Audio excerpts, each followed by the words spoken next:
투석은 삶을 끝내는 치료가 아니라 삶을 연장하고 또 지켜주는 치료라고.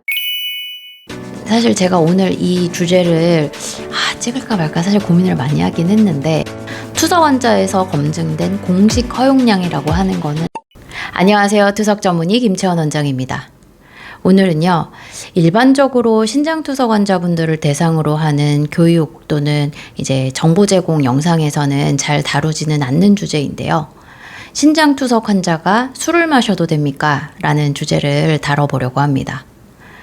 사실 오늘 아침 투석 회진 때 저희 병원 투석 환자께서 저한테 굉장히 진지하게 이제 하셨던 질문이에요.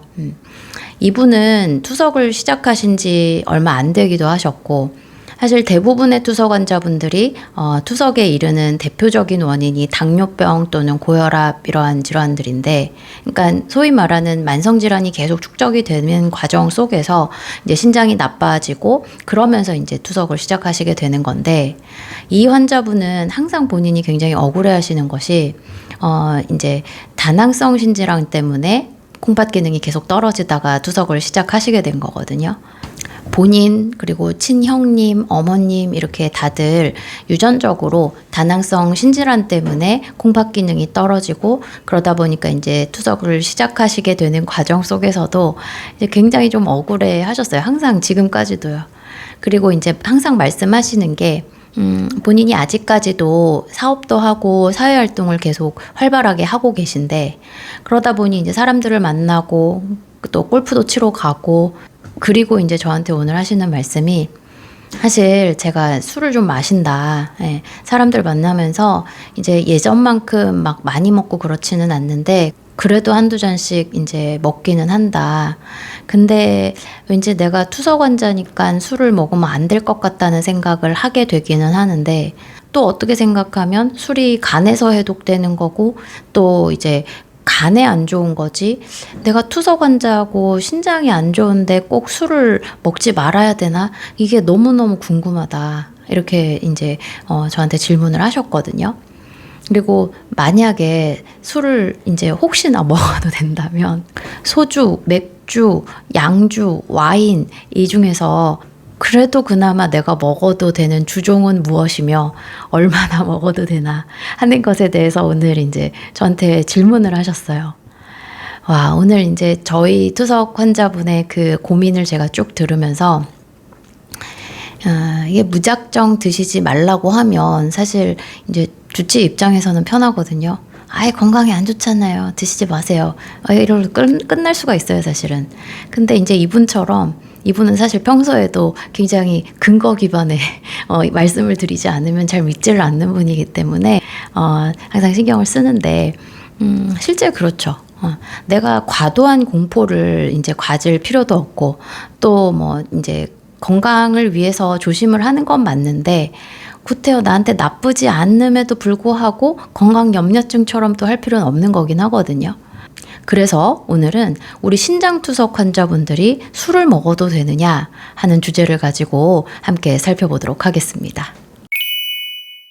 사실 투석 환자라고 해서 알코올 분해 능력이 특별히 떨어지고 또 오늘 마신 그 알코올이 다음 투석 때까지 계속 축적되고 뭐 그런 건 아니에요.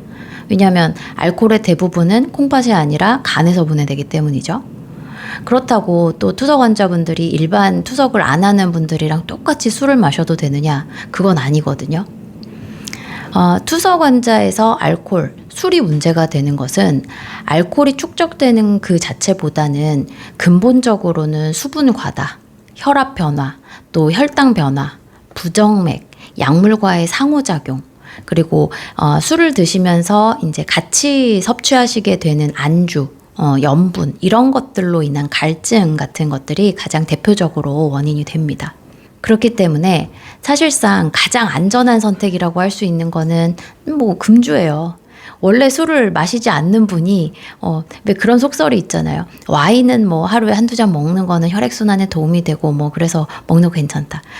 이거를 이제 투석 환자한테 이제 동일하게 적용할 수는 당연히 없는 게, 원래 술을 드시지 않는 투석 환자가 그런 이제 속설 때문에 갑자기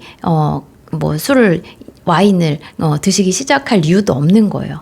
다만 투석 치료를 하면서 비교적 상태가 안정적이고 특별한 금기 사항이 없다라고 한다면 담당 주치의 선생님이랑 반드시 상의를 조금 하시고요. 매우 제한적인 음주가 가능하기는 합니다.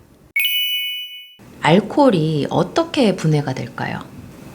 술에 있는 알코올은요, 주로 간에서 알코올 탈수소 효소, 즉 ADH에 의해 아세트알데히드로 바뀝니다. 아세트알데히드는 독성이 있는 물질인데 다시 알데하이드 탈수소 요소 ALDH에 의해서 아세트산으로 분해되고 또 최종적으로는 물과 이산화탄소로 처리가 되거든요. 이걸 다 아시라는 얘기가 아니고 일단 이제 술을 먹으면 알코올을 먹으면 이게 기본적으로는 간에서 대사가 주로 되는 거지 신장에서 대사가 되는 거는 아니다 이 얘기예요.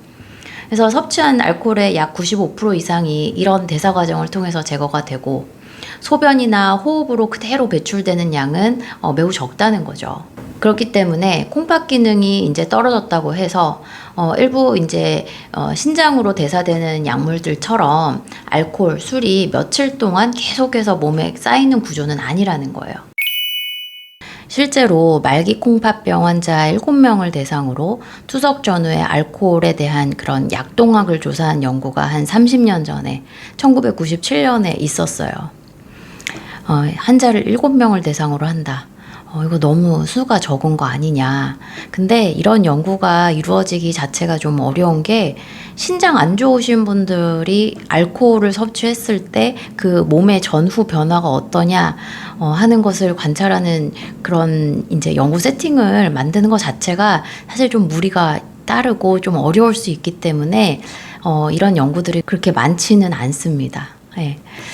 혈중 알코올 감소 속도가요. 투석 전에는 시간당 이제 한 0.157g per 리터, 투석 후에는 0.185g per 리터였고 말기 콩팥병 환자의 알코올 제거 속도가 건강한 사람에게서 예상되는 시간당 제거 속도인 0.1에서 0.20g per 리터 범위와 대체로 비슷하다라고 평가를 했다는 거거든요. 대상자가 7명뿐이고 또 30년이나 된 아주 오래된 소규모 연구이고 또 식사 같은 교란 요인도 있었기 때문에 투석 환자와 투석을 안 하는 사람들 간의 알코올 대사가 완전하게 동일하다라고 단정 지을 수는 당연히 없는데 한편 이제 에탄올, 술, 알코올 이거는 분자량이 적고 또 물에 잘 녹아서 혈액투석으로 비교적 잘 제거가 될 수 있긴 합니다. 실제로 심한 알코올 중독 환자에게서 혈액투석을 시행하면 에탄올, 술 제거 속도가 빨라지기도 하고요. 하지만 우리가 일상적인 음주에서 대부분은 우리가 간에서 해독이 되는 건 맞지만 어차피 투석하면 술이 빠지니까 괜찮아 이렇게 또 마음을 놓고 드시는 거는 위험할 수밖에 없는 게 대한신장학회에서 저희가 만성콩팥병 예방과 관리 생활수칙에서 어쩔 수 없이 음주를 한다면 하루 2잔 이하로 제한을 하도록 안내를 한 바가 있습니다. 하지만 이것은 일반적인 만성 콩팥병 관리 수칙이지 투석 환자에게서도 하루 2잔을 허용한다 하는 전용 지침은 아니라는 거고요.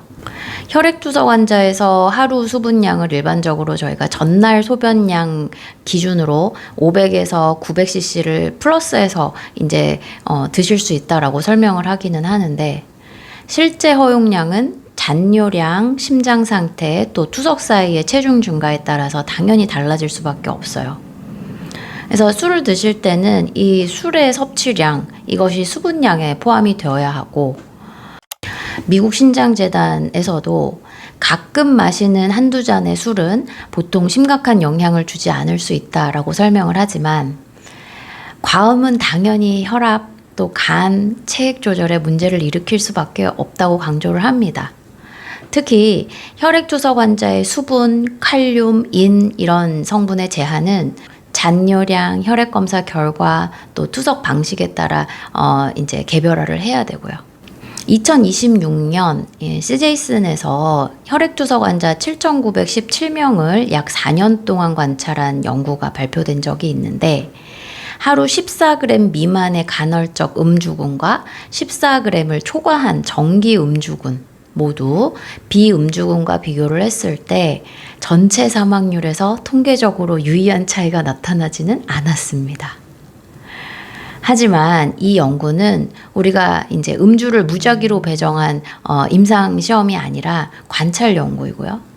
과음자가 적었고 음주량도 설문으로 조사했고, 그렇기 때문에 이 결과를 우리가 투석 환자에서 음주하는 게 안전하다거나 아니면 또 술이 건강에 뭐 크게 나쁘지 않다거나 뭐 이런 식으로 해석을 하면 절대 안 됩니다. 그러니까 뭐 공식적으로 우리가 안전성이 입증된 음주 허용량은 아직은 존재하지 않는다. 투석 환자가 그러면 술에 더 취약할 수밖에 없는 이유, 그러니까 알코올이 몸에 특별히 더 축적되지도 않는데 왜 더 조심해야 되는가? 첫 번째는 무조건 수분 때문입니다. 맥주를 500cc를 이제 드시면 이거는 수분량 자체가 물을 500cc 드신 거랑 마찬가지로 계산을 해야 되고, 여기에다가 이제 우리가 음주를 할 때 그냥 술만 드시는 경우가 좀 드물잖아요. 국물이나 안주 같은 거 드실 때 수분 섭취량이 조금 더 느는 경우가 많고, 수분이 많이 쌓이면 투석 사이 체중 증가가 증가하고 부종이나 또 호흡곤란 생길 수 있죠. 또 그 다음번 투석 치료 하실 때 많은 양의 수분 제거를 해야 되니까 저혈압, 근육 경련 뭐 이런 것들이 생길 수 있고, 심장에도 부담이 더 크게 지어지는 거고요. 그리고 두 번째는 체수분과 알코올 분포에 대한 문제인데요. 알코올은 주로 체수분에 분포를 하고, 또 투석 후에 수분을 많이 제거했거나 고령으로 근육량과 체수분이 적은 환자분들은 같은 양을 드셔도 혈중 알코올 농도가 더 높아질 가능성이 있습니다. 그리고 세 번째는 혈압인데요. 알코올은 일시적으로는 혈관을 확장시켜서 혈압을 떨어뜨릴 수가 있고, 특히 투석 직후이거나 평소 투석 중에 저혈압이 잘 발생하는 분들이라면 어지럼증이나 낙상 위험이 더 커질 수 있겠죠?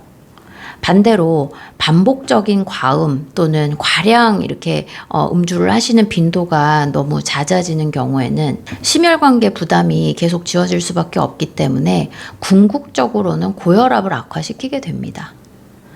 네 번째는 혈당 문제인데요. 알코올은 간에서 포도당을 새로 만드는 과정을 조금 억제하거든요. 인슐린이나 또 저혈당을 일으킬 수 있는 그런 종류의 당뇨약을 처방받아서 이제 사용하는 환자분이라면, 공복에 술을 마셨을 적에 이제 갑자기 급격한 저혈당에 빠질 수가 있어요. 그래서 취해서 말이 어눌하거나 비틀거리거나 또 뭐 졸리는 증상 같은 것들이 이제 우리가 일반적으로 취했다라고 판단을 할 건지 아니면 저혈당이 와서 이분이 쓰러지신 건지 분간이 안 될 수 있다는 거죠. 그래서 좀 위험해요. 그리고 다섯 번째는 약물인데요. 약물 간의 상호작용이죠. 수면제, 진정제, 뭐 항불안제, 일부 진통제 이런 것들을 술이랑 함께 섭취를 하면 심한 졸림, 낙상, 또 호흡 억제 가능성이 있어서 위험이 더 증가합니다. 그래서 결국 투석 환자한테서 특별히 뭐 술이 괜찮다든지 안전하다든지 이건 당연히 절대 아닌데, 저희 투석 환자께서 궁금해하셨던 또 질문이죠. 소주, 맥주, 양주, 와인 그 중에서 굳이 먹어야 된다면 어떤 주종을 얼마나 먹어야 되느냐. 그런 것을 이제 따질 때는 우리가 순수 알코올량 그리고 함께 섭취하는 수분량 이런 거를 이제 고려를 해야 되는 거고요. 먼저 소주를 살펴보면요. 17도 소주 한 병, 이제 360cc에는 약 48g 정도의 순수 알코올이 들어 있고요. 우리가 이제 소주 잔이 작잖아요. 그래서 한 잔 드시면은 양이 적어 보이는데 이걸 또 한 병을 다 드신다라고 했을 때는 수분 섭취량도 그렇고 알코올 섭취량도 그렇고 이게 결코 적은 양이 아니라는 거죠. 또 소주는 우리가 대부분 찌개, 탕, 젓갈, 뭐 그다음에 고기, 삼겹살 이런 음식들이랑 같이 드시게 되는데, 안주가 일반적으로 좀 짜잖아요. 그래서 짠 음식을 계속 드시면 또 갈증이 심해지기 때문에 추가적으로 수분 섭취량이 늘어나고 또 투석 사이의 체중 증가로 이어지게 되는 거죠. 두 번째, 맥주는요. 기본적으로 이제 우리가 맥주 먹으면 배불러서 많이 못 먹겠다. 그 원리가 그대로 적용되는 거예요. 투석 환자가 맥주 드시면 기본적으로 가장 큰 문제는 수분입니다. 맥주 500cc 한 캔의 도수가 4.5%다. 그러면은 약 18g의 순수 알코올과 500cc의 수분을 동시에 섭취하게 되는 거고, 이제 맥주 종류에 따라서 우리가 칼륨이랑 인 함량도 또 달라질 수 있고요. 무알콜 맥주는 어떻습니까? 그렇다면 이제 우리가 수분으로 계산을 하게 되는 건데, 제품에 따라서는 뭐 향이나 감미료나 첨가물이나 이런 것들이 또 다르고, 소량의 알코올이 들어있는 무알콜 맥주도 있고요. 또 당류, 칼륨, 인, 나트륨 이런 것들이 같이 첨가되어 있을 수 있기 때문에 주의를 해야 되죠. 위스키, 보드카 같은 양주는 이거 이제 드시는 양이 그렇게 많지는 않지만 알코올 도수가 높죠. 40도 양주 30cc에는 약 9.5g의 알코올이 들어있습니다. 수분이 적다고 이게 안전한 건 아니고, 또 빨리 여러 잔을 드시게 되면 알코올 섭취량이 급격히 증가하는 거죠. 토닉 워터, 주스, 탄산음료 이런 것들과 같이 이제 섞어서 드시면 수분, 당류 이런 것들도 조금 올라가는 거고요. 와인을 살펴보면요. 와인 100cc에는 도수 12%를 기준으로 했을 때 알코올이 한 9.5g 정도 들어있습니다. 와인이 심혈관계 건강에 좀 좋지 않냐, 이런 속설들이 꽤 있기 때문에 환자분들 가운데는 와인을 일부러 드시려고 하는 분들이 간혹 계시는데, 굳이 우리 투석 환자분들이 와인을 이제 드실 필요는, 안 드셨던 분이 시작할 필요는 없습니다. 와인 역시 수분이고, 또 이제 종류에 따라서는 칼륨이나 당분 같은 것들의 함량의 차이가 당연히 있을 수 있기 때문이고요. 그러면 제일 중요한 게 금기는 아닌 것 같죠? 왠지 느낌이. 그러면 가장 중요한 게 술, 알코올 섭취하는 게 투석 환자한테서 금기는 아니라는 것 같다라는 결론에 이르실 것 같은데, 그러면 먹을 때 얼마나 먹어도 되느냐. 투석 환자에서 검증된 공식 허용량이라고 하는 거는 사실 아직은 명확하게 정립된 거는 없고요. 우리가 실제 환자 교육에서는 담당 주치의가 음주를 이제 그래도 아예 금기는 아니다라고 했을 적에 그냥 스테이블한 환자 기준으로 순수 알코올 10g 이내를 이제 보수적으로 1회에 한해서 이제 조금 드셔보시는, 그러니까 이거 역시도 그냥 한번 맛보시는 한 잔 정도의 의미예요. 그러니까 이것도 저희가 아주 조심스럽게 선생님 나는 선생님이 정해주지 않으면 그냥 가가지고 오늘 소주 한 병 먹고 오겠다라고 했을 때, 그래도 저희가 이제 여태까지 연구된 결과에 따르면 이제 한 10g, 알코올 10g 이내, 그리고 한 잔 정도, 한두 잔 정도 이렇게 말씀드리는 거지, 드셔도 됩니다라는 기준이 아니라는 거예요. 그러니까 순수 알코올 10g이라는 거는요, 17도 소주 기준으로는 약 75cc, 그러니까는 소주잔이 일반적으로 한 50cc 정도 되니까 소주 한 잔 반이에요. 맥주 5도짜리 기준으로는 이제 한 250cc, 12도짜리 와인 기준으로는 약 100cc 정도이고요. 40도 양주로서는 양이 한 30cc 정도 됩니다. 40도 양주로서는 약 30cc 정도 됩니다.